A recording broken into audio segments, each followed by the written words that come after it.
When I visited my grandpa unannounced, he opened the door, terrified, and whispered, "Get inside! Hide! Hi, my beautiful family. I hope you're all doing well. Welcome back to Mr. Peter Stories. Before we begin, I have one small request. Your one like means a lot and helps support this channel, so please hit the like button and leave a comment saying, "I am present." Now sit back, relax, and stay with me until the very end. I promise this story will be worth your time. Let's begin. My grandfather never once in my life told me to hide from anybody. He was the man who taught me to look people in the eye when I shook their hand, to stand up straight in church, to say what I meant at the kitchen table, even if my voice shook.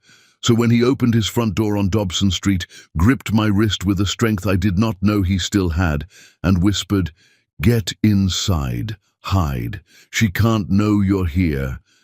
I did not argue. I obeyed him the way you obey a fire alarm. I had come up to Polish Hill without calling. That was the whole of my crime that day. I had a paper bag from the Polish deli on Penn Avenue sweating against my hip, a dozen potato and cheese pierogies still warm, because it was my day off from the dental office in Bloomfield, and my grandfather had sounded strange on the phone the last time we spoke. Strange in a way I could not name. Shorter, careful, like a man reading his own words off a card someone else had written. "My name is Marnie Dulac. I am 29 years old. And until that afternoon, I believed I understood my family completely. I grew up 11 blocks from that house, close enough that my whole childhood smelled like his kitchen. My grandfather is Virgil Stanek, 81, 40 years at the Edgar Thompson Steelworks in Braddock, a widower since I was in high school, and the owner of a narrow frame house he bought in 1971 and paid off with overtime shifts before my mother finished grade school. Some men keep their pride in a wallet. Virgil Stanek kept his in a deed. My mother is his daughter. Her name is Eileen, and she was, at that moment, coming up the sidewalk toward the house I had just been pulled inside of. "Grandpa, what is going on?" "Not now." His eyes went past me to the front window, to the shape of a car pulling in behind mine. His face had gone the color of dishwater. "The hall closet. Please, sweetheart, please." There are moments that split your life into a before and an after, and you almost never recognize them while they are happening. I recognized this one.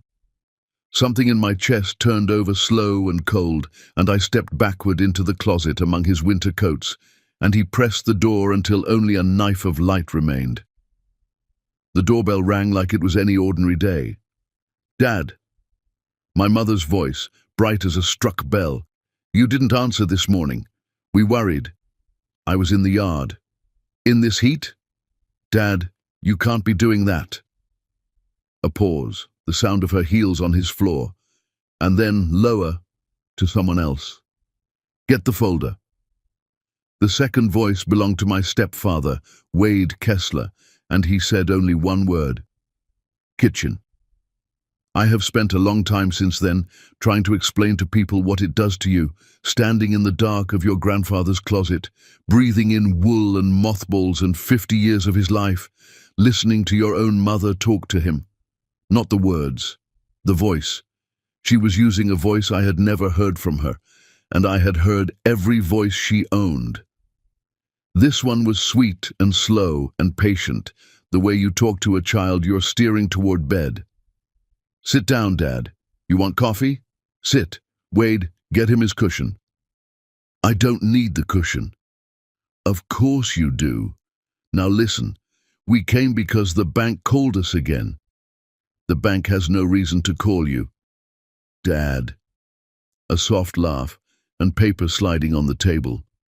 "We've talked about this. You forgot the water bill in the spring. You forgot Dr. Hemsworth's appointment twice. It's nothing to be ashamed of. It happens to everybody your age. But it means we have to be smart before something bad happens. That's all this is. Being smart." "I forgot nothing. You cancelled that appointment yourself. The girl at the desk told me." Silence, one beat too long. "Dad, do you hear yourself? The girl at the desk." There is no girl at the desk, it's a phone system. Her voice never rose. It gentled, and that gentling was the most frightening sound I have ever heard. This is what we mean. This is exactly what we mean. Now this paper just lets me help you with the bills. That's all it is. You sign at the bottom and nothing changes. Only I can talk to the bank for you so you don't have to worry anymore. I read it, my grandfather said. It doesn't say bills. It says the house. Inside the closet, the bag of pierogies shifted in my arms, and I clamped it against my chest and stopped breathing. The house is the biggest bill there is, Dad. The house is paid, Eileen. It has been paid since before your wedding, both your weddings. Another silence, and this one had edges. When my mother spoke again, the sweetness had a seam in it, and through the seam I heard something I did not recognize. You know what Angela Wozniak's father cost her family? $200,000. He fell, one fall, one hip, and the nursing home took everything, the house, the savings, everything, because nobody planned. Is that what you want? You want strangers to end up with Mom's house? Don't you use your mother on me. Somebody has to think about the future, Dad, because you won't. And then Wade spoke. My stepfather is a man who fills doorways and empties rooms, and in 11 years he has said maybe 400 words to me altogether. He said 7 now, quietly to my mother, in the tone of a man checking his watch. We don't have time to keep asking nicely. The refrigerator hummed, a chair scraped. When my mother's voice came back, the sweetness had returned like a tide, covering whatever had shown underneath it. He doesn't mean anything, Dad. He's tired, we're all tired. Look, we'll leave the papers with you, how's that? You read them tonight with your good glasses and we'll come back this weekend. No pressure. Nobody's pressuring anybody. This is a family taking care of each other. That's all this has ever been. You can take them with you. We'll come back this weekend, she said again, in the exact same tune, as if he had not spoken. Heels on the floor, the scrape of the folder off the table, or most of it.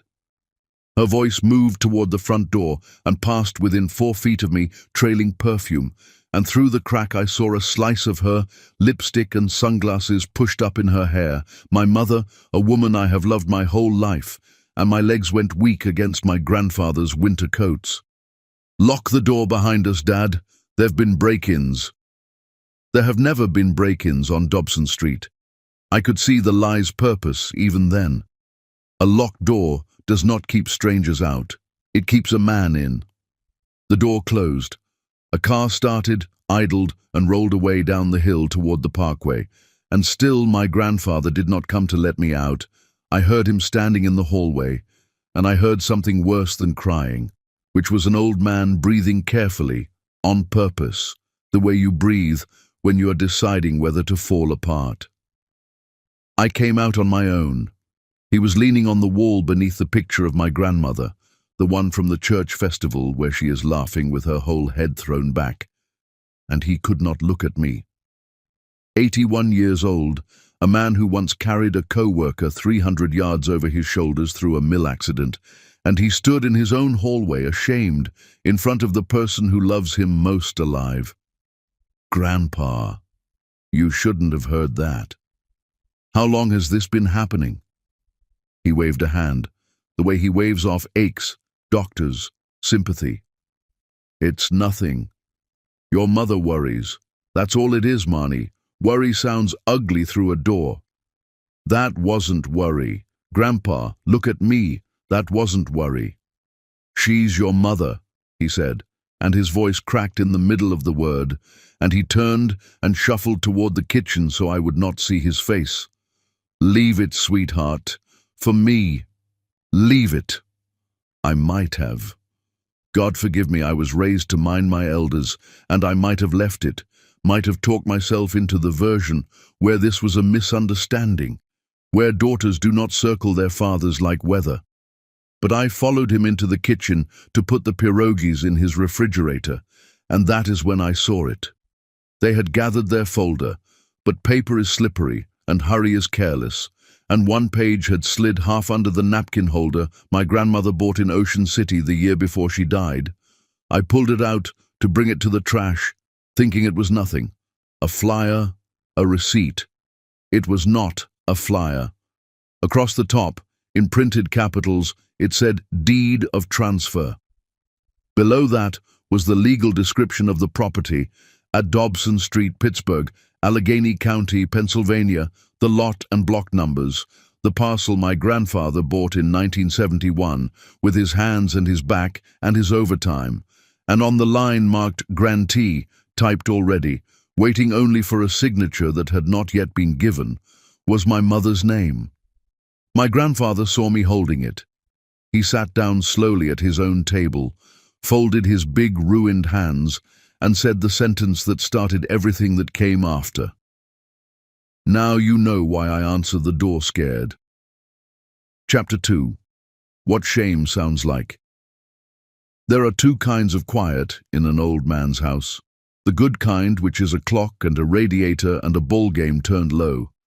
And the kind I sat inside that evening, across the table from my grandfather, which was the quiet of a man rationing his own words because he no longer trusted where they might travel. He would not talk about the deed. He put it under the napkin holder, face down, the way you cover a dead bird on the porch until you can deal with it, and he asked me if I wanted coffee, and because I am a Stanek on my mother's side and a Dulek on my father's, which is to say Polish twice over, I said yes, and we drank coffee at 6 in the evening and talked about nothing. But I was looking now. That was the difference.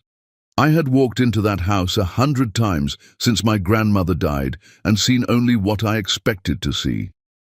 That evening, I saw the house the way a stranger would, and the house was full of small, wrong things. The telephone in the hallway, the heavy beige one that had hung there my entire life, had no dial tone. I picked it up on my way back from the bathroom and held it to my ear and got nothing but my own pulse. "Line's been out since Easter," my grandfather said from the kitchen, without my asking. He had ears like a deer, always had. "Your mother called about it. They said it's the whole street." "Grandpa, Mrs. Hallepin's phone works. Her porch light's on a timer she sets by calling her son. Then it's just my line." He said it flat, closing it. His cell phone sat charging on the counter, a model I had never seen him carry, big buttons, shiny new. When I picked it up, it asked me for a code. My grandfather has never in his life put a code on anything. He hides the spare house key under a flower pot, like it is 1965. "Eileen set it up," he said. "The old one broke." "What's the code?" "She keeps it wrote down for me somewhere." His checkbook was not in the drawer under the toaster, where it had lived since Reagan. The drawer held rubber bands and a church bulletin from Immaculate Heart of Mary, folded twice.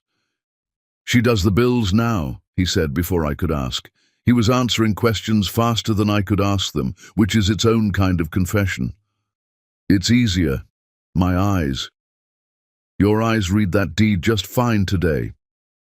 He looked at me then, and for 1 second something moved behind his face, something younger than 81 and angrier than he was willing to be in front of me, and then it went out like a pilot light, and he stirred his coffee.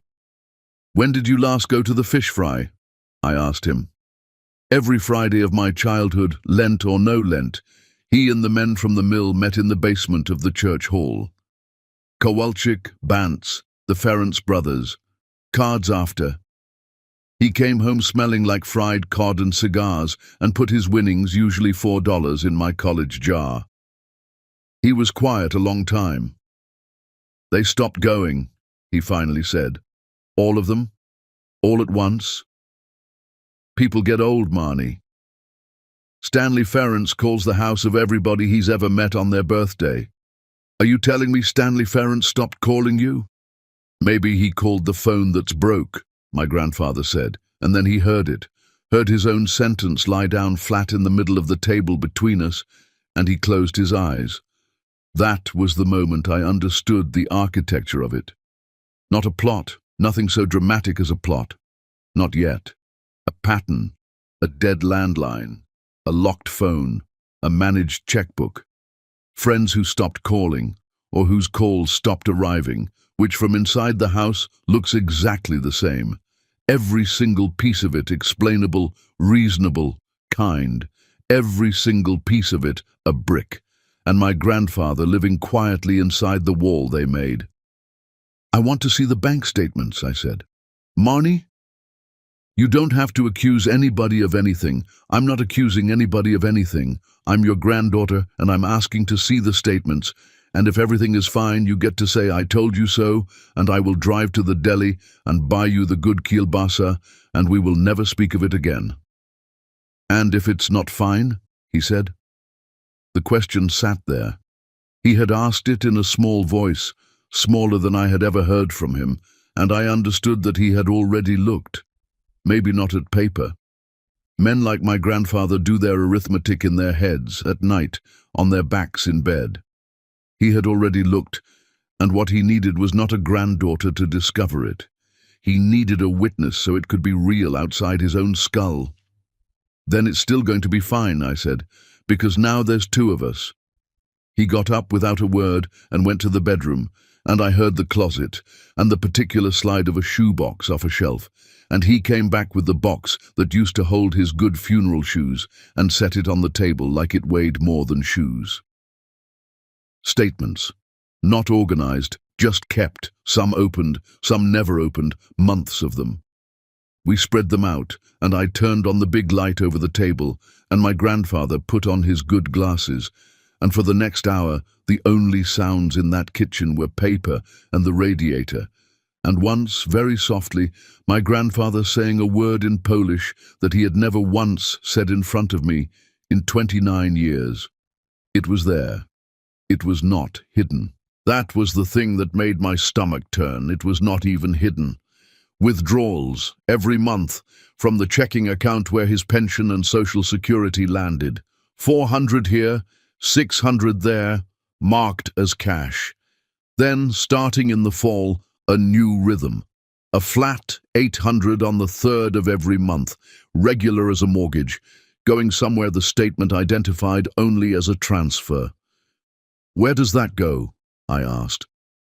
"Eileen said it's a savings," he said, "for my care. She calls it my care fund." He took his glasses off. "Marnie, my care costs nothing. I take one pill for the pressure. I cut my own grass on a hill Wade won't even walk up." I added the transfers in the margin of an envelope, because I was raised by a man who checks the register receipt in the parking lot before driving home. In under a year, the care fund had eaten more than $9,000, and that was without the cash withdrawals, which I did not add up that night because there is only so much arithmetic a heart can do in one sitting. "Tomorrow I'm calling the bank with you," I said. "You work tomorrow." "I work at 7. The branch on Liberty Avenue opens at 9. I'll take an early lunch." He nodded slowly. Then he said, not to me exactly, to the table, to the shoebox, to the house. "She was such a good little girl. She used to sit right there and do her homework, and I'd check the math. She'd get so mad when I found a mistake." He smiled at something 40 years gone. So mad. She'd erase it until the paper wore through. I did not say anything. There was nothing to say to that which would not wound one of us. I stayed until he started pretending not to be tired, which is how you know a Starneck is exhausted, and I washed the coffee cups and packed the statements back into the shoebox and told him to put it somewhere that was not the closet where it had been. He chose the oven drawer under the roasting pan, and we both almost laughed, and it was almost a good moment on the worst day of my life so far. It was on my way out, in the little bathroom off the kitchen, splashing water on my face for the drive, that I saw the pill bottles on the shelf above the sink. 2 of them. The first I knew, the blood pressure pill, his one pill, the pharmacy on Butler Street he had used forever. His regular doctor's name on the label, a name I had known since childhood. The second bottle was new, different pharmacy, a chain out in Monroeville, nowhere near this hill.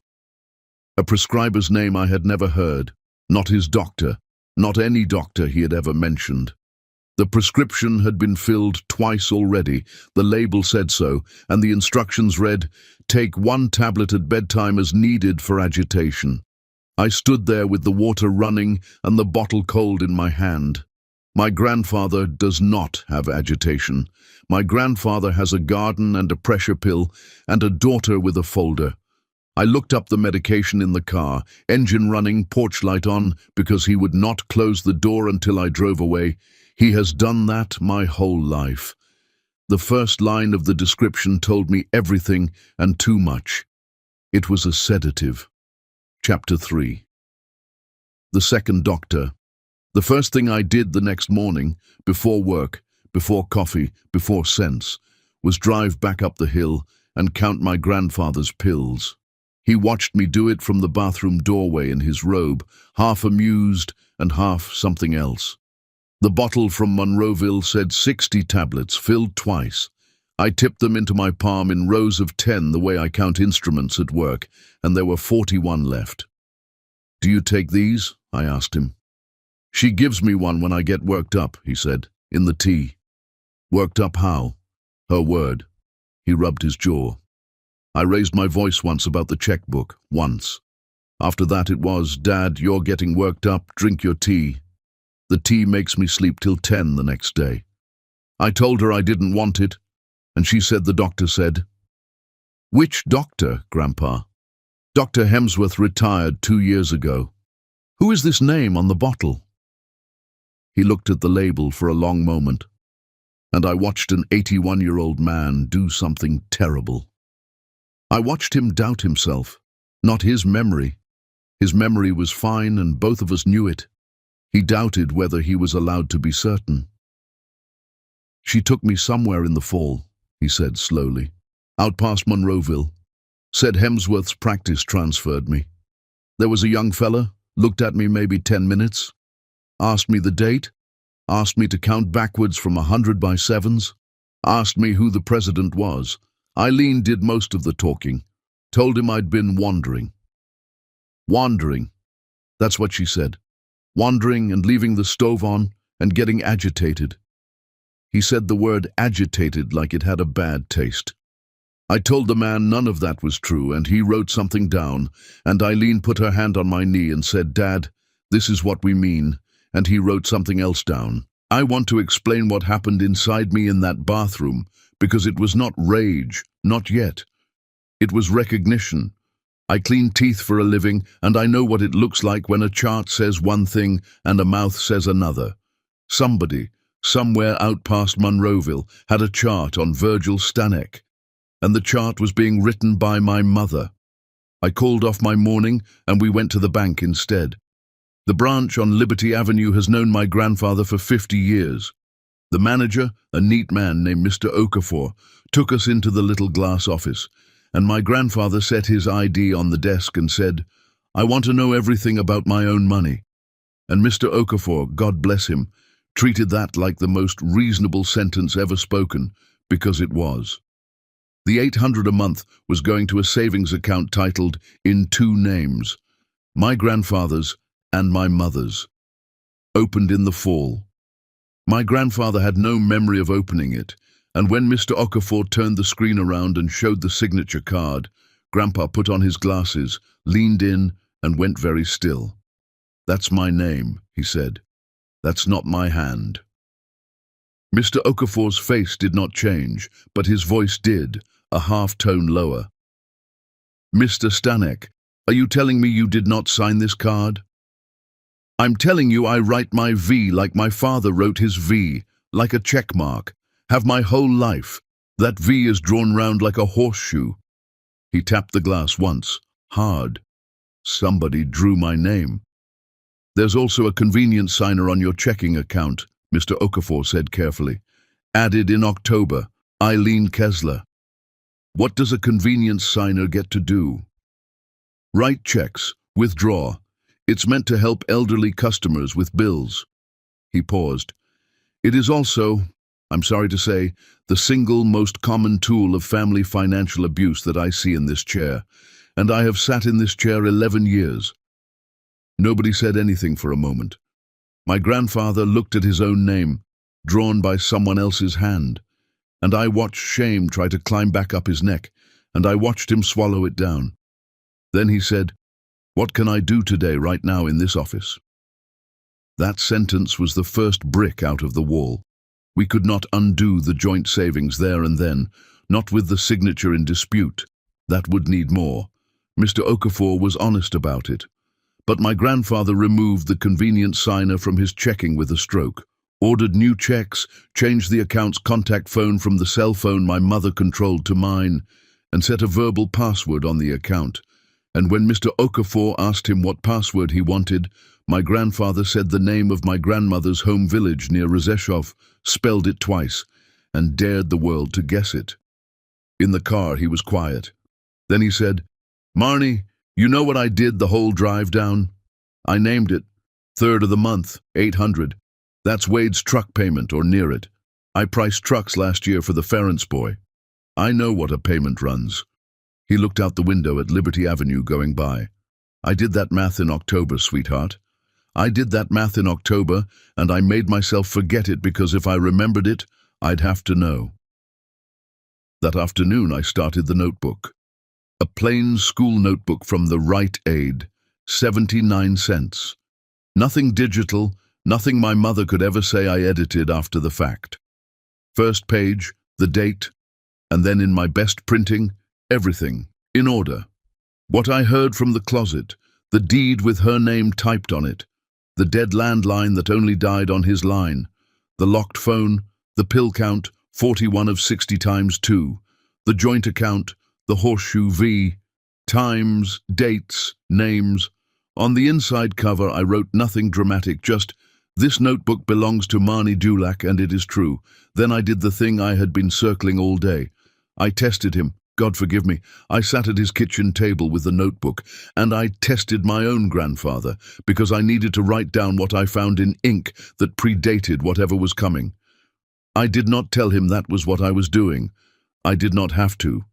I asked him to help me with my taxes, and he snorted and got the pencil with the eraser worn to the metal, and found, in 11 minutes, a deduction my software had missed. I asked him what year the Pirates won it all when he took my mother to the parade, and he said 79, and then he named the starting lineup, and then, unprompted, the batting order, and then complained about a trade from that same winter as if it had happened Tuesday. I asked him what he'd had for breakfast: 2 eggs, rye toast, and the last of the plum butter, and he was down to the heel of the loaf, which there was, I checked, 1 heel, in the bag, on the counter. I wrote it all down, and at the bottom of the page I wrote the sentence I would end up reading out loud months later in a place I could not yet imagine. There is nothing wrong with my grandfather's mind. Something is being done to his life.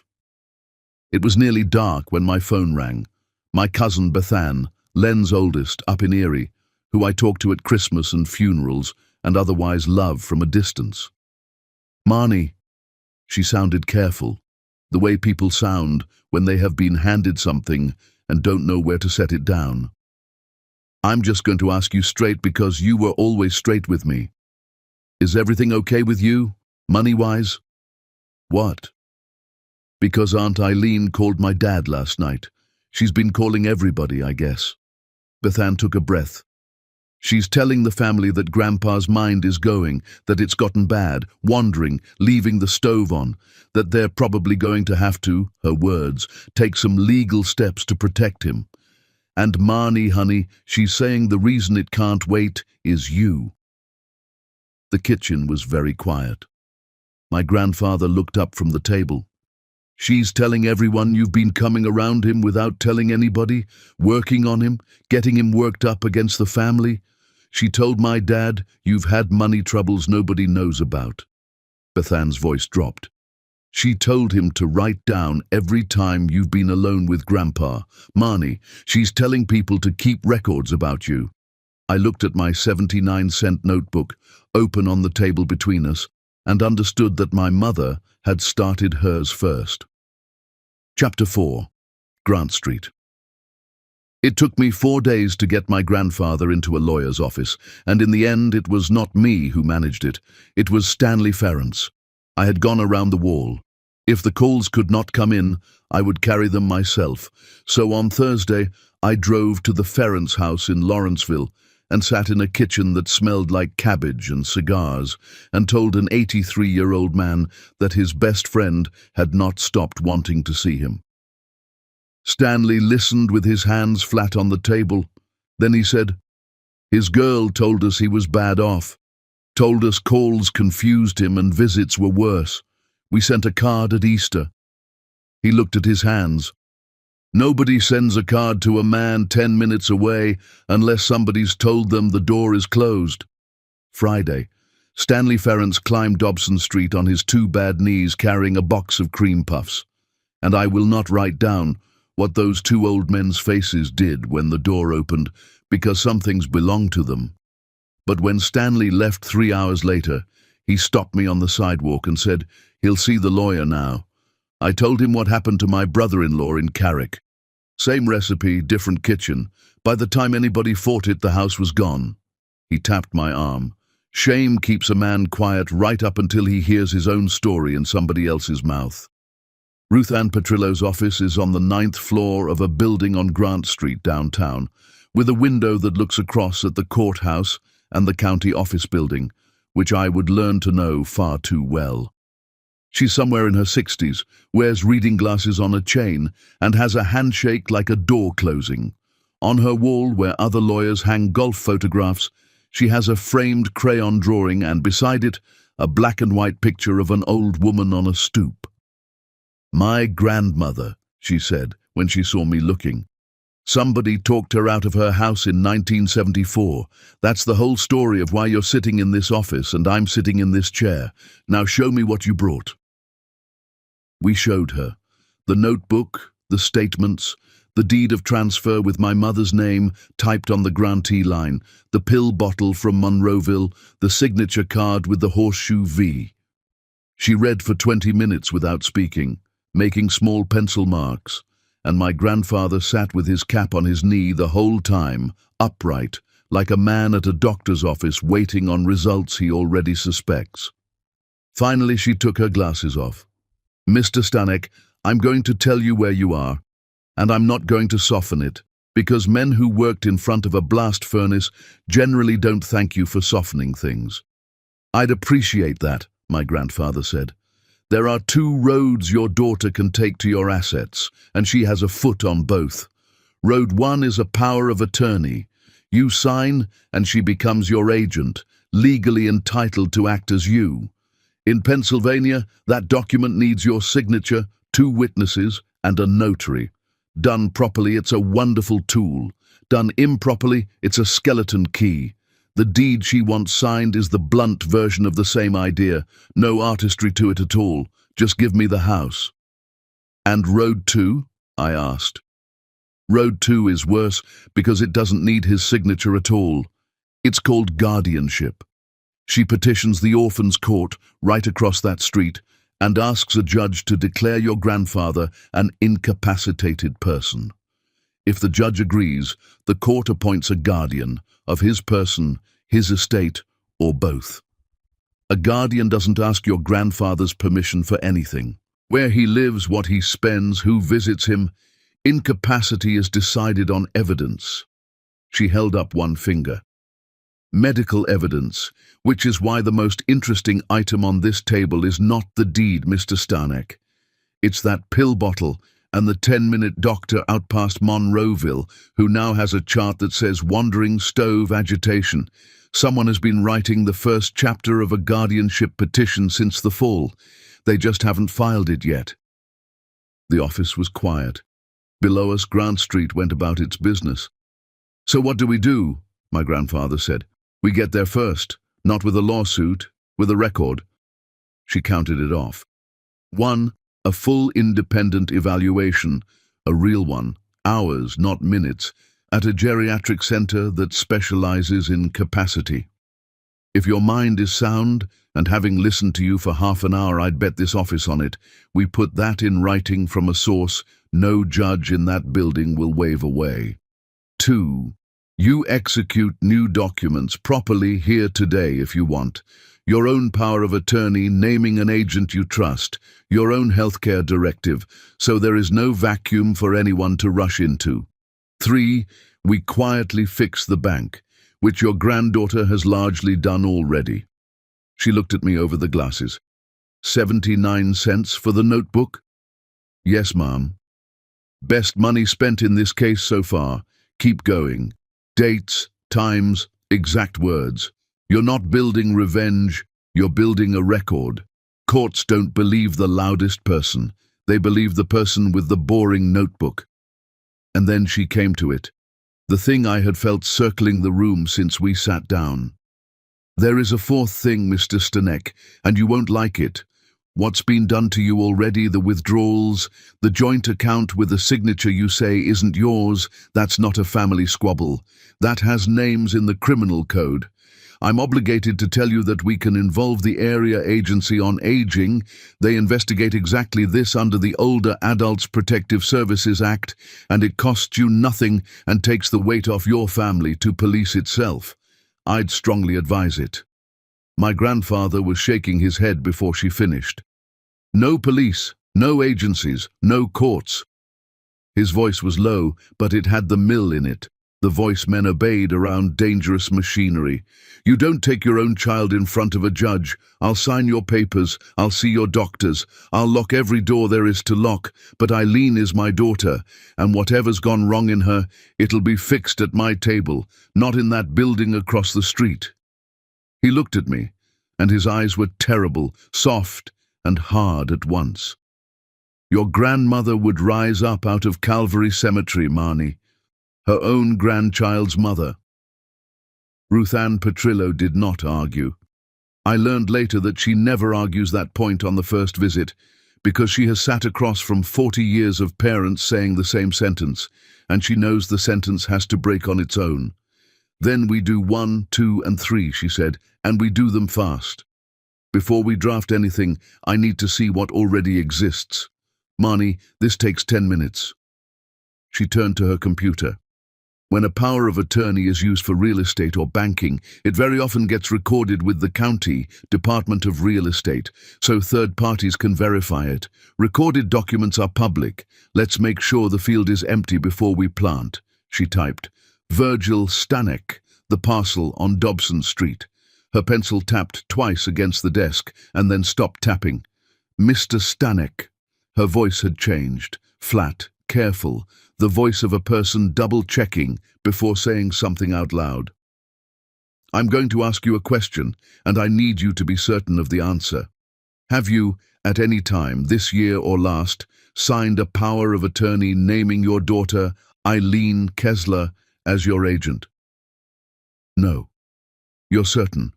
A paper at the bank? Something at a doctor's office? Anything anyone said was routine. I have signed nothing for that girl. She's been after me since summer and I have signed nothing. That's the whole war, ma'am. Petrillo turned the monitor around. It was a scanned document, official stamps in the corner, recorded with the Allegheny County Department of Real Estate in November. General Durable Power of Attorney. Principal, Virgil J. Stanek.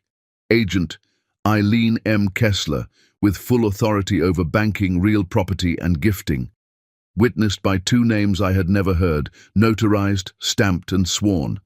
And at the bottom, above his typed name, a signature. My grandfather leaned toward the screen very slowly. He put on his glasses with both hands. I watched his eyes travel the loops of his own name, the way a man reads a telegram from a war. And I saw the exact moment he arrived at the V, drawn round like a horseshoe, and the room went so quiet I could hear the elevator moving in the building's bones. That's November, he said finally. I was nowhere in November, but this hill and the church. He turned to Petrillo, and his hands, his big ruined mill hands, had begun to tremble. And for the first time in my life, I watched my grandfather's fear turn all the way into rage with nothing left over. I never signed that. Petrillo took her glasses off and looked at him for a long moment, and when she spoke, all the careful was gone out of her voice. Mr. Stanek, I withdraw my earlier advice about the table in the courtroom. Somebody manufactured your consent and filed it with the county. Whoever did that wasn't planning to ask you for the house. She stood up. They were planning to take it while you were still saying no. Chapter 5. The report. My grandmother used to say that God counts tears, but the county only counts paper, and I never understood that sentence until the week we spent making paper of my grandfather's mind. Ruth Ann Petrillo moved fast once the forged document was on her screen. Before we left Grant Street that first afternoon, my grandfather signed a revocation of the November power of attorney, sworn and notarized in her office by her own notary, and Petrillo sent it for recording with the county before the elevator brought us back down. He also signed a new power of attorney, a real one, 2 witnesses standing right there beside him, naming me as his agent, and a healthcare directive naming me again. And when he handed the pen back, he said, "First things I've signed in a year, and I read every word twice." And Petrillo said, "That sentence is going in my notes, Mr. Stanek, exactly as you said it." But the paper that mattered most did not exist yet. The evaluation. "I want the Benedum Geriatric Center," Petrillo said on the phone that evening. UPMC Montefiore in Oakland. It's a real workup, hours long, neuropsychological testing, and no judge on Grant Street waves it off. The wait can run months. I've asked them to call me if anything opens. Something opened. A cancellation, 9 days out, and I think to this day that Ruth Ann Petrillo spent a favor she had been saving for 20 years, though she never admitted anything except, "People retire, Marnie. Their gratitude doesn't." I told my office I needed the day. My grandfather put on the grey suit he had bought for my grandmother's funeral and had worn since only to weddings. And when I asked him why the suit, he straightened the jacket in the hallway mirror and said, "Because somebody is going to write down what kind of man came in." The Benedum Center sits inside Montefiore on the Oakland Hill, and we were there 4.5 hours. Dr. Yusko turned out to be a small woman with grey-streaked hair and the flat, kind bluntness of somebody who has told 10,000 families 10,000 hard things. She interviewed him alone first, which he liked, then with me. Then came the testing, a younger specialist in a quiet room, and through the little window in the door, I watched my 81-year-old grandfather draw clocks, repeat number strings backwards, remember word lists across half an hour, count by 7s down from 100, which made him snort because the 10-minute man in Monroeville had asked the same thing. They drew blood. They reviewed every pill bottle, and Dr. Yusko held the Monroeville bottle a long moment and asked him questions about the tea and wrote steadily, and her face did not move at all, which was somehow worse than a frown. At the end, she sat us both down. "Mr. Stanek, I'll send the full report to Attorney Petrillo, but you didn't wear that suit to wait for the mail, so I'll tell you now. Your performance today was normal. Not normal for 81. Normal. Your memory, your reasoning, your judgment, your ability to manage your own affairs, all of it intact, and several scores frankly better than what walks in here at 60. She folded her hands. "There is no clinical basis, none, for a finding of incapacity in this room today. My report will say that in language built to be read in a courtroom." My grandfather nodded once, slow, the way he nodded at the mill whistle, a thing confirmed rather than a thing learned. "And the other doctor," I said. "The chart out in Monroeville. I can't speak to what another physician wrote. I can tell you what I'll write. That a comprehensive evaluation found no impairment, and that the reported history of wandering, stove incidents and agitation is inconsistent with today's findings and appears to come from a single informant." She looked at my grandfather. "You understand what I'm telling you?" "You're telling me the sickness in my chart has a name," he said, "and it isn't mine." We drove home down through Oakland and along the boulevard of the Allies, the city stacked up shining on our left, and my grandfather was quiet so long I thought he was sleeping. Then, somewhere past the Birmingham Bridge, he started to talk, eyes on the windshield. And I understood he had been building the sentence for miles. You want to know why I can't hate her? Grandpa, you don't have to. I owe you the why, Marnie. You're in this because of me. He turned the radio all the way off. 2 liens on Wade's business. Did you know that? West Mifflin shop. I knew by Christmas because Stanley's nephew does commercial insurance and word travels between old men faster than the internet. Trucks financed, payroll missed twice. He rubbed his thumb across his knuckles. And there's a thing nobody in this family knows but me, and now you. Years back, when Wade's first shop went under, the one before this one, your mother came to this house at night, alone, crying at that kitchen table, and I gave her $40,000. Cash value out of my life insurance and the savings from your grandmother's funeral money that we never spent. I told her it was a loan so she could keep her chin up, and we both knew it wasn't, and she made me swear Len would never know, and I swore, and I have kept that ugly little secret ever since like it was mine. The traffic light at the bottom of the hill went from red to green, and he did not notice, and neither did I. So when you ask me how she could do this, he said, I'll tell you the truth that keeps me up. She could do this because I taught her it works. Papa fixes it quiet. Papa keeps it off the books. Papa protects her from her own brother's opinion. His voice came apart on the last of it, just a little, just at the seams. I wasn't kind to her, Marnie. I was easy on her. Those are different things, and I mixed them up for 50 years. And now she's in some kitchen out in West Mifflin mixing them up worse with a man who doesn't love her enough to go bankrupt honest. I reached over and held his hand, and he let me, which told me more than the whole 4 hours at Montefiore. The report changes it now, I said. It's on paper. She can't say your mind is going, not anymore, not to a judge, not to Len, not to anybody. Paper, my grandfather said, and almost smiled. Your grandmother was right about the county. We came up Dobson Street in the last full light, the hill doing that thing it does in the evening where every narrow house gets a gold edge, and I was already thinking about supper, about calling Petrillo, about how to tell Bethan, and so I was slow, a half-second slow, to understand what I was looking at. A car at the curb in front of the house, silver, familiar, a parish parking sticker on the glass. My mother's car. The porch was empty.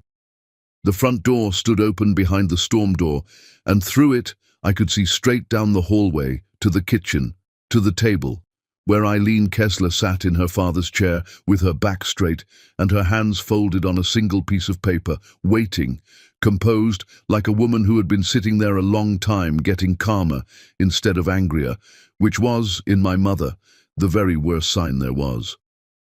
My grandfather stopped on his own front walk. How did she get in? I said. We changed nothing about the doors. How did she? She's had a key since her mother died. He said it quietly, without taking his eyes off the doorway. It never once crossed my mind to ask for it back. We went in together. She did not stand.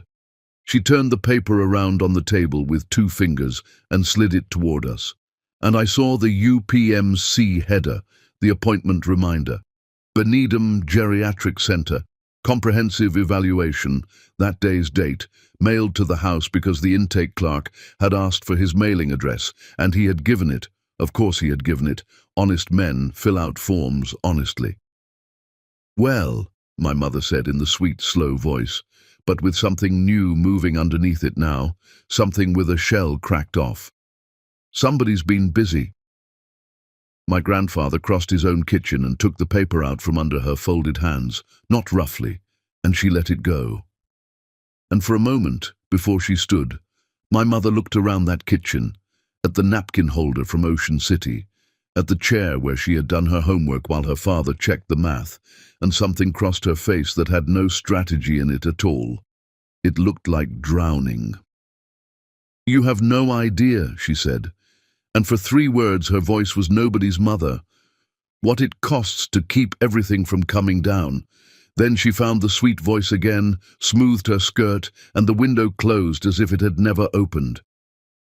"This weekend, Dad," she said on her way past me, close enough that her perfume filled my throat. "We'll all talk this weekend, when everyone's calmer." The front door closed behind her softly. Softly was worse than a slam. Chapter 6. Locked Out. The war did not start with shouting. It started with a locksmith's van, 2 days later, parked in front of my grandfather's house at 8 in the morning while he was at Mass. Mrs. Hallepin saw it from her porch and thought nothing of it, because the woman directing the work was his own daughter, and daughters look after fathers. And by the time my grandfather walked home up the hill with his missile under his arm, there were new brass locks on both doors, and my mother was waiting inside with fresh coffee and an explanation shaped exactly like kindness. "There have been break-ins, Dad, I told you, and you've got strangers coming around now, lawyers, appointments, people putting ideas in you. I had copies made, see, here's yours." One key, on a ring with a little plastic tag from the hardware store. One. "And Marnie's?" "We'll see," my mother said, and smiled and patted his hand. That same afternoon his cell phone went in for an upgrade he never asked for, and came back with a new number I was not given. When I called the old number, it rang somewhere in my mother's purse. When I drove up after work, the storm door was latched from inside, and through the glass my grandfather made a small, helpless motion with his hand, and my mother appeared behind him in the hallway like weather, and said through the door pleasantly that Dad was resting and that visits were better on weekends when the family could all be together. The family. She had begun using the word the way a landlord uses it. I called Petrillo from the curb, shaking. She was calm in a way that made me want to scream, and then made me listen.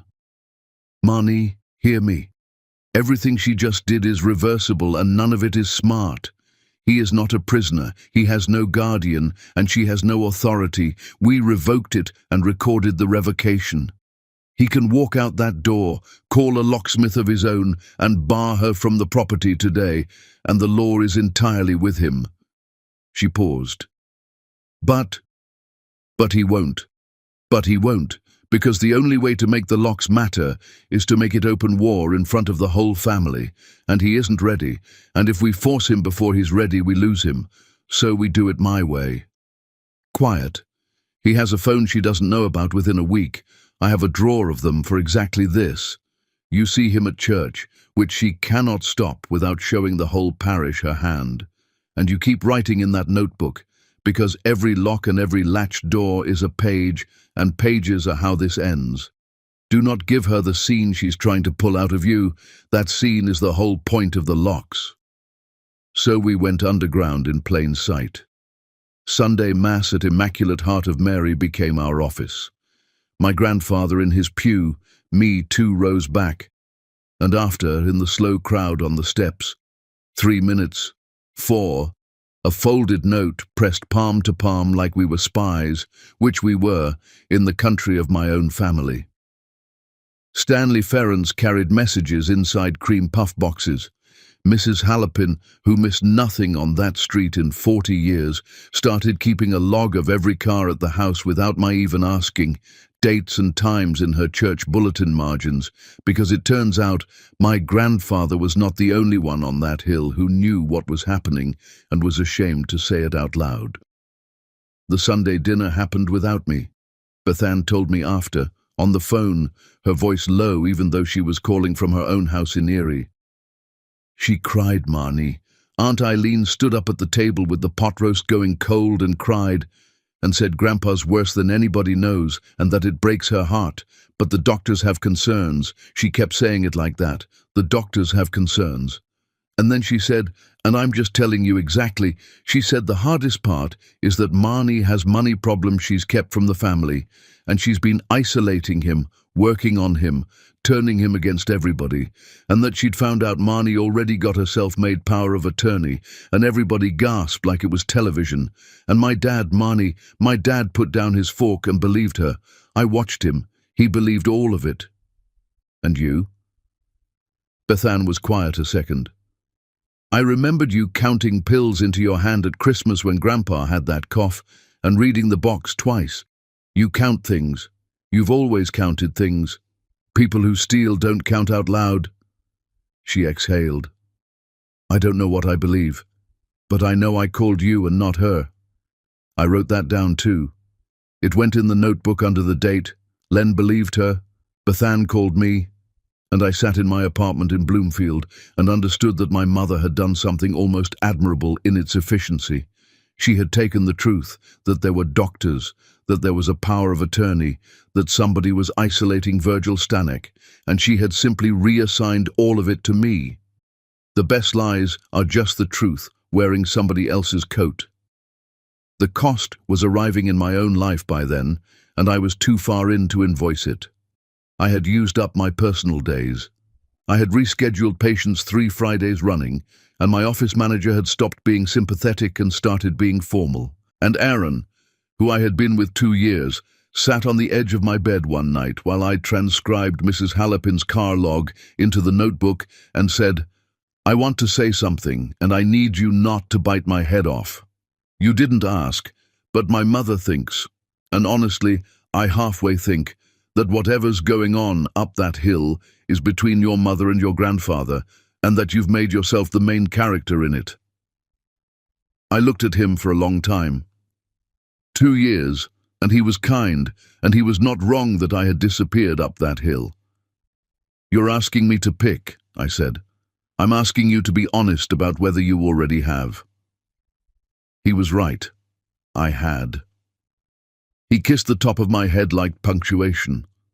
And when the door clicked shut, I sat with the notebook in my lap and understood that my mother had now cost me something no repayment schedule would ever have a line for.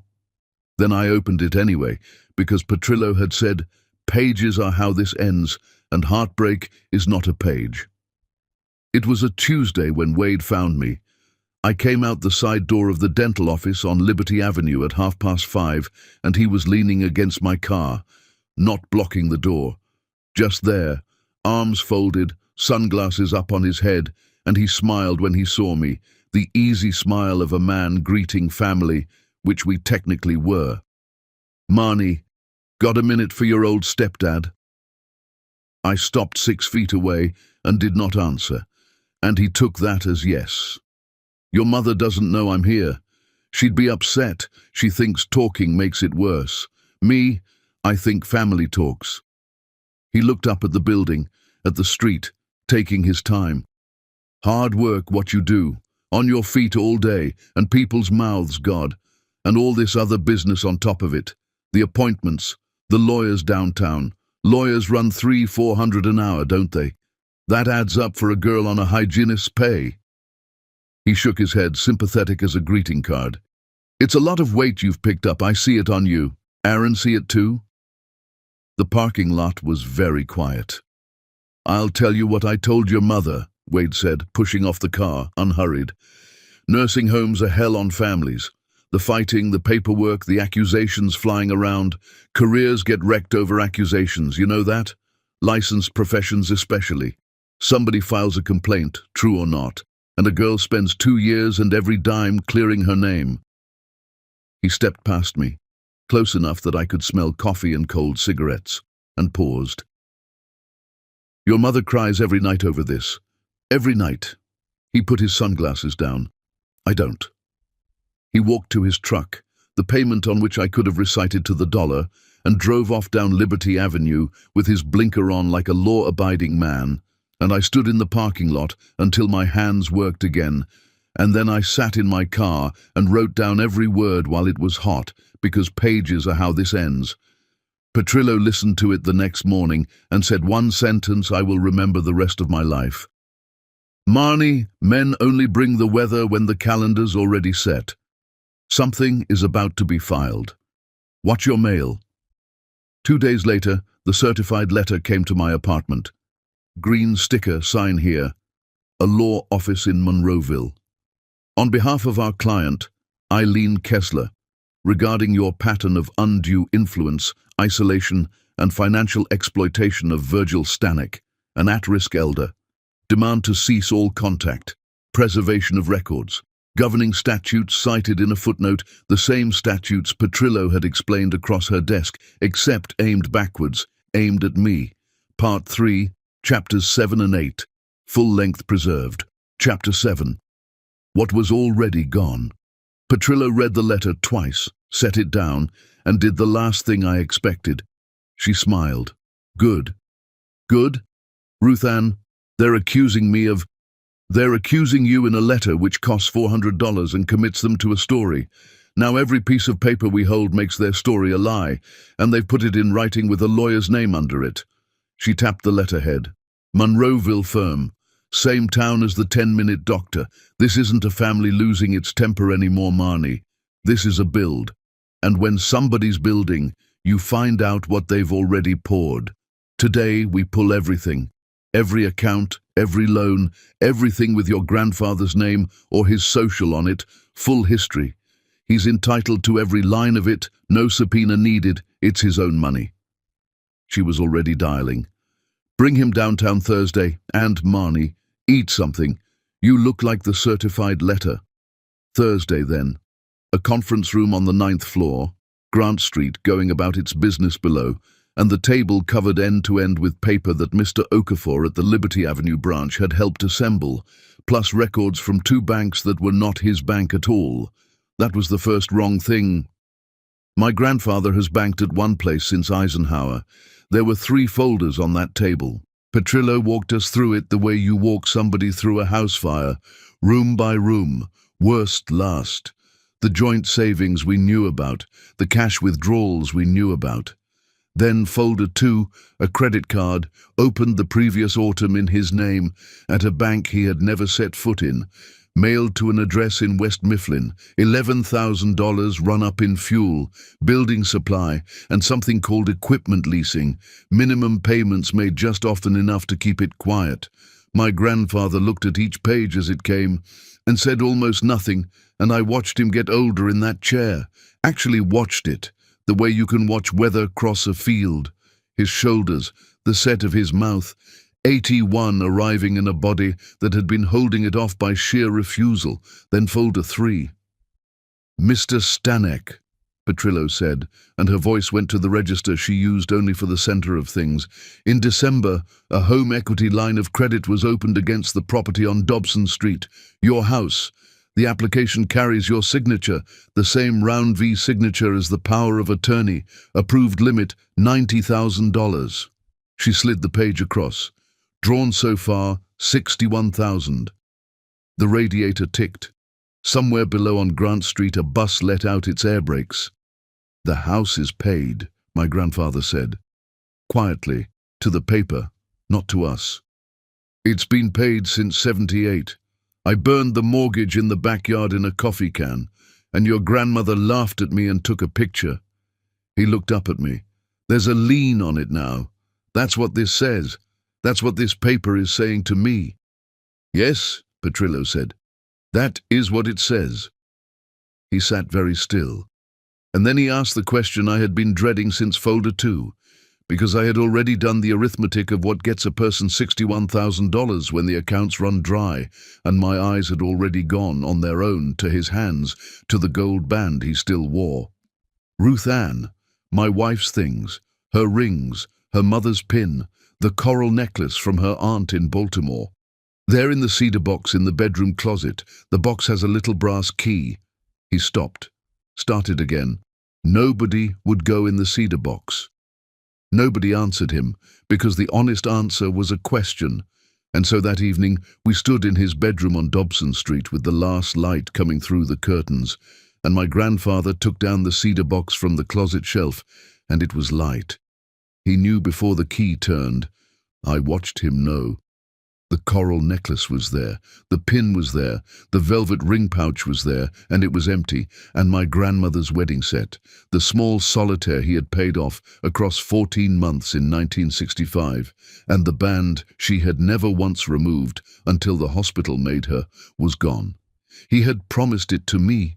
I have to write that down plainly, because it is not about the diamond, which is small, and it is not about the money, which is nothing next to 61,000. The day of my grandmother's funeral, he had held my hands in the vestibule of Immaculate Heart and said, "When it's time, her rings go to you, from my hand to your hand." And now the pouch lay on the bedspread with its mouth open, and the promise had been pawned somewhere in this city by somebody who knew exactly what it was. My grandfather sat down on the end of the bed he had shared with her for 51 years. He put the empty pouch in his shirt pocket over his heart, which I do not think he even noticed doing. He looked at the window, at the hill, at 60 years of his life stacked up in one narrow view.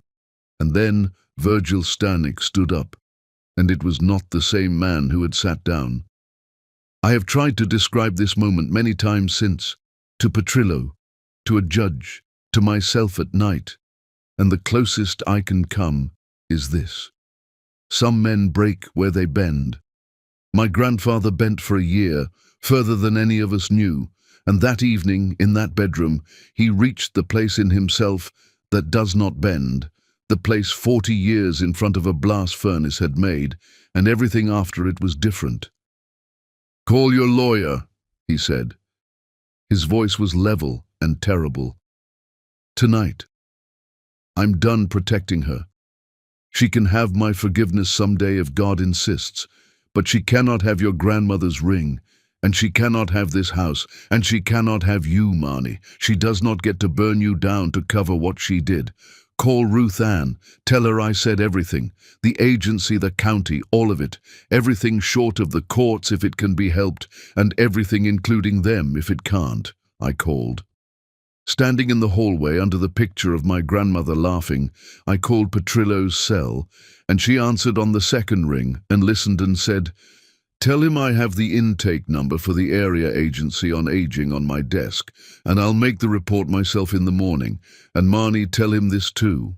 Tell him his daughter's lawyer is about to learn what my grandmother's stoop cost the man who took it." I hung up. I could hear my grandfather in the kitchen running water, setting the kettle, the ordinary sounds of a man reassembling himself, and for the first time since the closet, I let myself believe the worst of it had already happened, that we had finally seen the whole size of the thing. The knock came at 20 to 9. 3 knocks, hard, official, knuckles that knock on doors for a living, and through the front window I saw the car at the curb, tan and county-marked, Allegheny County Sheriff stenciled on the door. The deputy was polite. He asked my grandfather to identify himself, and my grandfather did, standing straight in his own doorway, and the deputy handed him a folded packet and said the words, "Serving you with notice." And then, because I was standing in the hallway light, he checked a second page and asked, almost apologetically, "Ma'am, are you Marnie Dulac?" The packet had a caption page on top, stamped by the clerk that same afternoon. In the Court of Common Pleas of Allegheny County, Orphans Court Division. In array, Virgil Stanek, an alleged incapacitated person. Emergency petition for adjudication of incapacity and appointment of an emergency guardian of the person and estate. Petitioner, Eileen Kessler. And there, on page 2, in the numbered paragraphs, my own name twice. Once as the individual alleged to have exploited the alleged incapacitated person, and once in the relief requested, where the petitioner asked the court, pending hearing, to bar all contact between Virgil Stanek and Marnie Dulac. My grandfather read it under the porch light, all of it, slowly, while the deputy waited on the steps and the hill went dark around us, and when he finished, he did not hand it to me. He held it out at arm's length and looked at it the way he must have looked at slag coming off a paw, a thing that could kill you, handled 10,000 times, and he said, to the paper, in the doorway of the house his daughter was trying to take with it, 3 weeks to my birthday. She couldn't even wait for the cake. Chapter 8. The Reversal. The law in Pennsylvania does not dawdle when the word emergency is stamped on a petition. The hearing was set for Monday morning, 4 days out, before Judge Corrigan in the Orphans Court Division, City County Building, Grant Street, 1 block from the window where all of this had started. I did not sleep those 4 days, so much as visit sleep briefly, like a neighbor. Petrillo explained the shape of the cliff on Friday plainly, because that was her mercy. If Corrigan grants the emergency petition, the court can appoint an emergency guardian on the spot, days for his person, up to a month for his estate, pending the full hearing. In practice, whoever holds him for those weeks writes the story the full hearing has to climb out of. She'll control his money, his mail, his doctors, and the order she's requested bars you from him entirely. You'd be litigating your way back to your own grandfather. She looked at me over the glasses. That's what losing Monday means. Now stop imagining it, because we are not going to lose Monday, and I'll tell you why. Their whole petition stands on two legs, a doctor who saw him 10 minutes and a story about you. We're going to take out both legs in the first hour. She had not been idle since the night of the cedar box. That's what I learned that weekend. Ruth Ann Petrillo had been building in the dark for weeks, quietly, the way she accused my mother of building, except with the law running the same direction. The report to the Area Agency on Aging had gone in the morning after my grandfather said everything. A protective services caseworker named Miss Dean, a calm young woman with a county badge and tired, kind eyes, had already been to Dobson Street twice and had already done the thing I could never have done. She had pulled the notary. Monday came grey and heavy for July, the kind of low sky Pittsburgh saves for its biggest mornings. My grandfather wore the funeral suit. On the courthouse steps he stopped, looked up at the building and said, 40 years I paid taxes into this thing. Let's go see what I bought. I am not going to pretend I understood everything that happened in that courtroom, because half of it happened in the exhausted shorthand lawyers use, with judges who have seen everything twice. But I understood the shape of it, and the shape of it was a wall coming down brick by brick in front of the person who built it. My mother sat at the petitioner's table in her navy church suit, hands folded, sorrow arranged on her face like flowers. Wade sat behind her, arms crossed. Her lawyer from Monroeville, a smooth pink man named Attorney Beale, stood up and told the judge a story about a declining father, a devoted daughter, and a granddaughter with debts and access. He was good.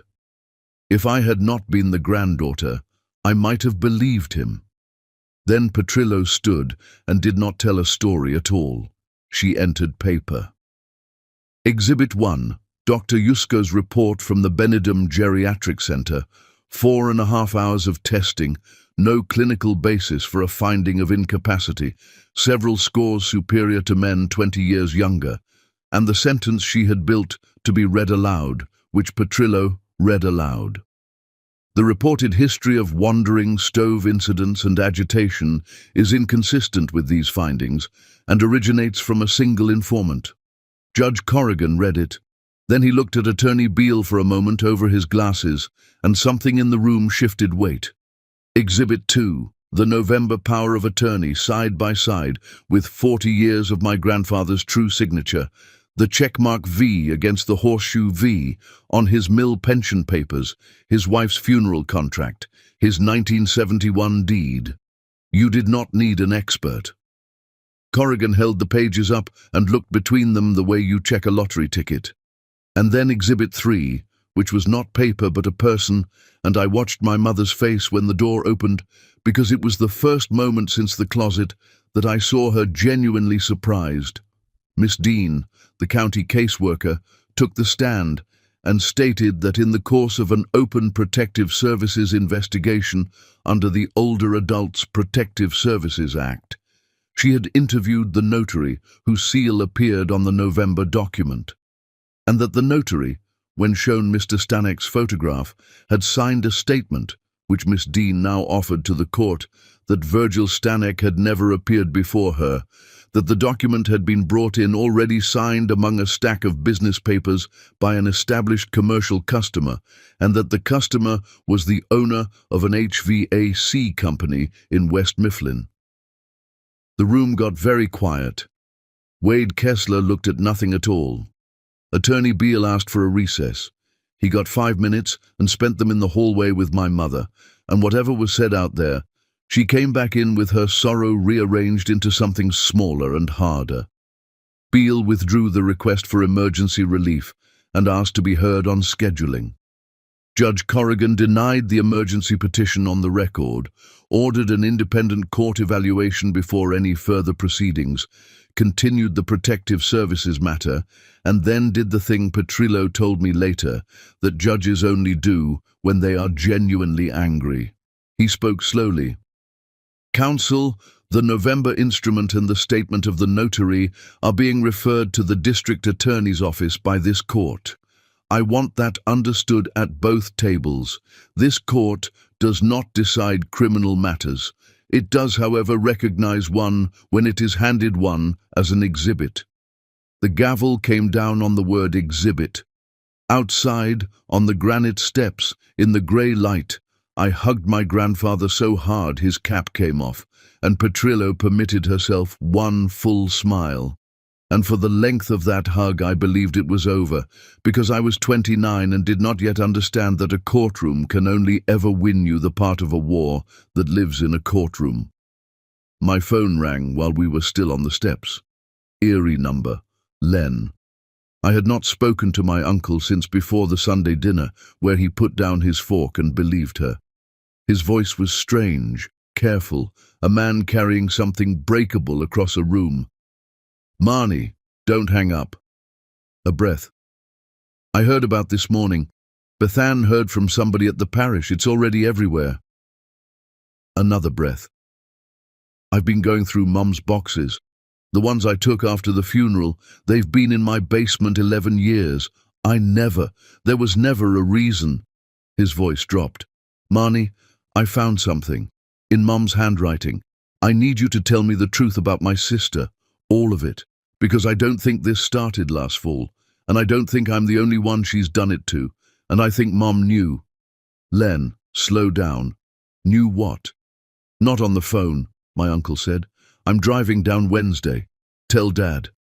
And then, before he hung up, quieter, like a man in a confessional, tell him I'm sorry I put my fork down. That should have been the day's last blow. It wasn't. That night I stayed for supper, and my grandfather was quiet all through it, and I put it down to the weight of the day. Then, over the dishes, with his back to me and his hands in the sink, he said it. I want to stop, Marnie. I turned off the towel rack light.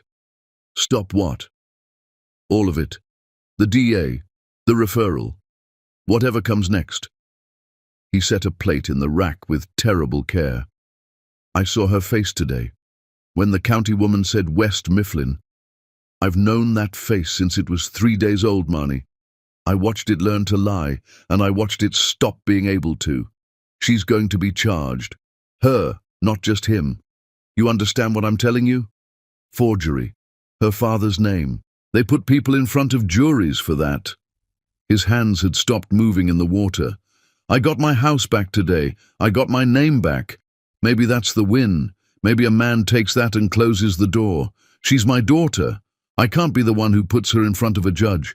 I already did it once today, and I watched it, and I can't. Grandpa, you didn't put her anywhere. She filed the petition. She walked into that building on her own feet. And who taught her feet? He turned around, and his eyes were wet and absolutely level. $40,000, Marnie. Quiet, off the books, so nobody would think less of her. I built the machine she's running. A man doesn't get to build the machine and then act surprised at what it makes. He dried his hands slowly, deliberately, an old man buying time against his own heart. The judge said the DA decides now, not me. Fine, but there are things still mine to decide. Whether I press, whether I testify like a man on fire or a man asleep, whether my daughter spends her 50s in a courtroom or at a table working it off. He hung the towel straight. I want to stop, and I'm asking you to help me find the way to stop that doesn't hand her the matches again. The court fight was won. It was won on the record, stamped, referred, done. Standing in that kitchen, I understood that the real fight had just started, and that it was not going to be against my mother at all. Chapter 9. The Daughter and the House. Len arrived Wednesday at noon with 11 years of basement on the back seat and his mother's handwriting in a manila envelope on the front, riding beside him the whole way down from Erie like a passenger. We sat at the kitchen table on Dobson Street, the three of us, the same table where the sweet, slow voice had said, "Sign here, Dad," and my uncle took out a small hardcover book with a marbled cover, the kind they used to sell at the pharmacy for recipes, and set it in front of his father. "It's Mom's," Len said. "It was in the box with the Christmas tablecloths. It's mostly recipes." "Then it isn't." My grandmother, it turned out, had been an accountant her whole life without the title. In the back pages, past the pierogi dough and the plum butter, in her tilted convent school hand, was a ledger, dates, amounts, and sentences, which was the part that stopped my breath, because my grandmother wrote the way she talked, plainly to God and posterity at once. March. I took $900 from the envelope in the flour tin. Says it was for the electric. The electric was not off. I said nothing. God forgive us both, I don't know which of us I mean. June. Made up the funeral fund again, third time. V. Must never count it. He thinks shame is a roof. It is a window. And then in the last used page, dated the autumn before she died, in a hand gone thinner, told I. Today I know about the flour tin, all the years of it. She cried like the child she was, and swore on my life it was done. I believe her the way you believe weather. V. Must never know while I live. He would blame himself past what his heart can carry. After me, this book decides for itself. My grandfather read the pages twice. Then he closed the marbled cover, laid his big hand flat on it, and sat for a long time in the kind of quiet that chapter 1 of my life would not have recognized. But I recognized now. "She knew," he said finally. "She carried it alone, so I wouldn't." He almost laughed, one dry breath. "We were both protecting each other from the same daughter in the same house for years, and we never said one word." Marnie. That's what quiet does. Write that in your notebook. That's the whole lesson of my marriage, and I got it 11 years late. Len had his own arithmetic to do, and did it out loud, because Len is a foreman and processes grief like a job site. The first failed business. The bailouts nobody knew ran back decades. The Sunday dinner where he had put down his fork. "She stood at that table and cried about you, Marnie," he said, "and I sat there like a deputized fool, taking notes on the wrong suspect." He looked at his father. "I'm the one who's supposed to be hard to fool. I fix what contractors hide for a living." "She's not a contractor," my grandfather said. "She's your sister. Different trade. Better tools." It could have ended there that afternoon. A family, what was left of one, sitting with the truth at last. The court won, the record made. I had even begun privately to build the ending in my head, and this is the thing I most need whoever reads this to understand. The worst call of that entire year came after we had already won. Petrillo, Thursday, 4 in the afternoon. No greeting. "Marnie, is your grandfather with you? Good. Sit down, both of you, and put me on the speaker." Paper moving on her desk, and then her voice, flat and careful, the center of things register. "The bank that holds the equity line called Beale's office and mine today. Formal notice follows. When the fraud investigation flagged the account, it triggered review. The line is frozen, which we wanted. But Mr. Stanek, here is what we did not want. The 61,000 that was drawn is gone. Spent. We've traced most of it. Truck arrears, the shop's back rent, 2 suppliers, a card in Wade's name. There is nothing sitting anywhere to claw back. And because the loan documents themselves are tainted by a forged signature, the bank will not simply carry the balance and wait. Their lawyers see one clean exit. They are preparing to declare the whole line due and payable. Demand on the collateral." "The collateral," my grandfather said, "is my house. The collateral is your house." Len stood up so fast his chair went over. "He didn't sign anything. It's forged. The notary admitted it. The judge referred it." How does a forged loan take a man's house? It doesn't in the end. In the end, litigation voids it, and the bank eats its own carelessness, and that end is 2 years away and 40,000 in fees, against a bank, while a lien sits on the property and interest runs, and an 81-year-old man lives inside the lawsuit. Petrillo let that sit. Or, there is a shorter road. The balance gets repaid by the people who actually spent it, and the bank goes away, and the lien lifts, 61,000, plus their costs. Call it 70 to be safe. They don't have 70, I said. That's the entire reason any of this happened. They don't have 7. They have a business with equipment and trucks and a receivable book, Petrillo said. It's mortgaged past its ears, but it exists. And Marnie, they have something else now, which is a criminal referral sitting on a prosecutor's desk with their names in it. People find money when the alternative is an indictment. That's not pretty, but I've been doing this 30 years, and it is reliably true. A pause, and her voice changed a half tone, and I realized she was talking past me now, to him. Mr. Stanek, the DA's office will move at its own pace regardless. But you are the victim, the witness, and the father. What you press for and what you accept will shape everything, and the bank has given us, whether it meant to or not, a lever. There is a version of this where your daughter repays what was taken, in full, on the record, with teeth in the agreement, and the worst of what's coming for her gets weighed against that. And there's a version where everyone stands on principle and your house sits under a lien while lawyers get rich and your daughter gets a docket number. She exhaled. You told me you wanted a way to stop that. Doesn't hand her the matches. I may be holding it, but it only works if she signs, and she will only sign if it comes from you, and you should know that what I'm describing is not mercy. It's mercy with a spine. Some families can't tell the difference. Yours is about to find out. My grandfather looked at the phone for a long time, then at the marbled recipe book, still lying on the table. And if I just forgave it, he said quietly, all of it. Told the DA I won't press. Told the bank to work it out of my estate someday. Let it go quiet. Tell me what happens, Ruth Ann. Honestly. Honestly.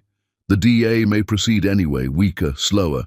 The bank takes a piece of your house at the end of your life or a piece of your peace before it. Wade's debts eat the next thing because unpunished arithmetic always repeats. And your daughter learns, one final time, at 81 years old you teach her one last time, that Papa fixes it quiet. Petrillo's voice was gentle and merciless at once. You ask me honestly. The silence after that had all of us in it, and into it, my grandfather said the thing I had been dreading since the kitchen sink. She came to me in the middle of the night with her marriage drowning, and I fixed it quiet. And she's 57 now, and here we are. Maybe quiet is all I know how to. Maybe a man my age doesn't change his one trick. His hand moved on the recipe book, back and forth, like gentling an animal. It's just money and paper, and she's my dad. Len's voice.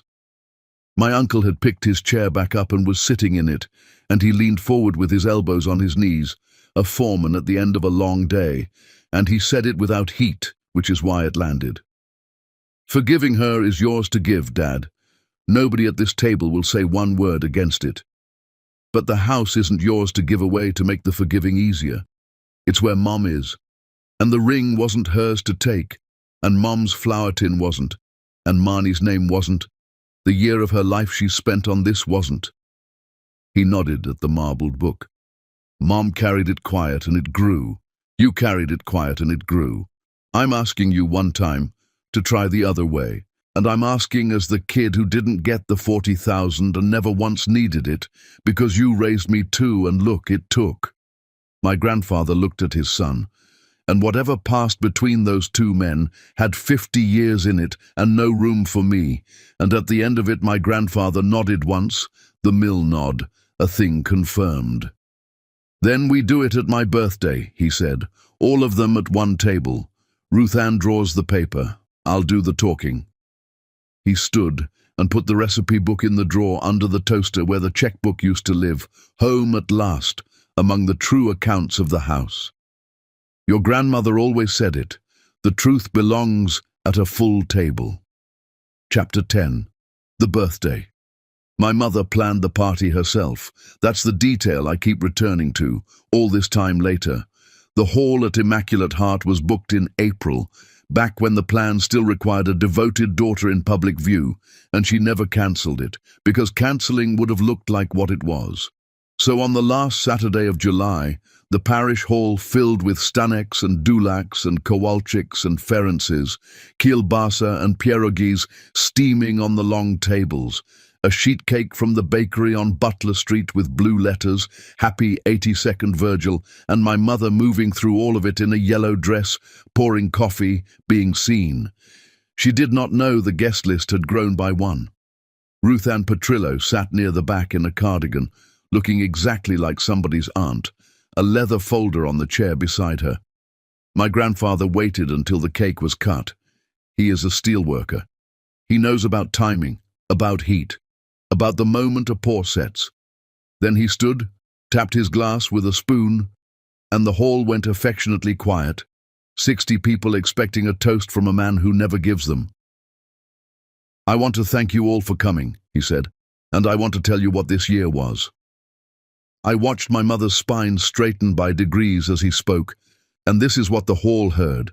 Plainly, in order, no shouting, an old man reading from no notes because he had lived every page, that in the fall, a power of attorney with his forged name had been recorded with the county, that a joint account had appeared, a credit card, and in December, a $90,000 line of credit against the house on Dobson Street, 61,000 of it drawn and spent. He named no crimes and pointed no finger.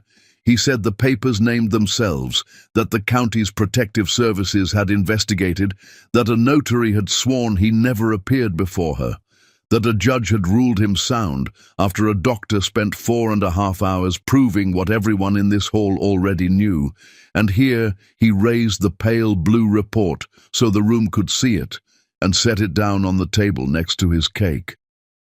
"And on top of all of that," he said, "somebody told this family my granddaughter was the thief, and some of you believed it. I don't hold that against you. I believed things this year too, mostly about myself, mostly that being quiet was the same as being kind." He looked at his daughter then, for the first time. "Eileen, I'm not going to shame you in this hall. Your mother wouldn't allow it, and neither will I. But there's a table in the corner with a paper on it, and I'm going to tell everyone what the paper says, because secrets are how this family got here, and I'm done paying for them." He said it steadily. "It says the 61,000 gets paid back, from the shop, the trucks, the equipment, whatever it takes, on a schedule the bank has already approved, so this house, your mother's house, comes out from under the lien. It says the ring comes home, and it already has. And it says that when the district attorney asks me what I want, I will tell them my family made it right, in writing, in front of 60 witnesses. Ruth Ann tells me courts weigh such things heavy." He paused. "Or you don't sign, and I stop deciding anything, and the county decides everything, and I will testify to every word I just said with my hand on your mother's Bible. You've known me 57 years, Eileen. Tell me if I'm bluffing." The hall was so still I could hear the coffee urn. My mother stood in her yellow dress with every eye she had ever performed for, turned on her at last, and I watched her look for the exits, all her life's exits, the tears, the sweetness, the slow voice, and find them bricked. Wade sat motionless beside her, staring at the middle of the table, and he did not speak then and never spoke, not one word, that whole afternoon, and his silence told the room precisely who he was. She walked to the corner table. She read the paper for a long time, longer than it needed. Petrillo uncapped a pen, an ordinary blue pen, and held it out, aunt-like, patient. "Dad," my mother said once, very quietly, not the sweet voice, not any voice I knew, maybe the real one. "At the bottom," my grandfather said, both pages. She signed at her father's kitchen table, is how I always find myself saying it, though it was a parish hall folding table with a paper cloth. It was his table because he made it his. She signed both pages and set down the pen and stood there emptied out in front of everyone, 57 years old, caught and, in the only way left available to her, finally honest. My grandfather did not embrace her and did not turn away. He said, "Now we can start," which I understood later was the truest mercy in the room because it had a road in it. The party unbelievably went on. Old Polish women can carry a room across any silence, and they did, and there was cake. At dusk, I sat with my grandfather and Len on the porch on Dobson Street, the hall behind us, the hill going gold the way it does. Mrs. Halapin's light came on across the street, right on schedule. I had come to the party alone and learned something worth the year it cost me. Alone at a full table is not the same thing as lonely. My grandfather reached into the pocket of the funeral suit and took out a small velvet pouch, and I knew it before he opened my hand and pressed it in. The little solitaire paid off across 14 months in 1965, and her band. Petrillo's investigator had found them in a pawn shop on Butler Street weeks before, and my grandfather had redeemed them and carried them and said nothing, waiting, because he is a steelworker and knows about timing. "From my hand," he said, "not from a will. That's how she wanted it. That's how you'll remember it." I wear them now, and when people ask about the little diamond, I tell them the truth my grandmother wrote in the back of a recipe book, the sentence this whole year taught me, the one I'd paint over every door in this city if they'd let me. Shame is not a roof, it's a window, and the only thing that ever grew in the quiet was the taking. Before you leave, I have one heartfelt request. If this story moved you, please like this video and subscribe to the channel. I dedicate my entire day to researching, writing, and creating these stories for you. Your support isn't just a click. It gives me the strength to keep bringing you stories that touch hearts and change perspectives. If you believe I earned it today, please join our family by subscribing. Thank you from the bottom of my heart. May God bless you and your loved ones. I'll see you in the next video. Until then, take care. Goodbye.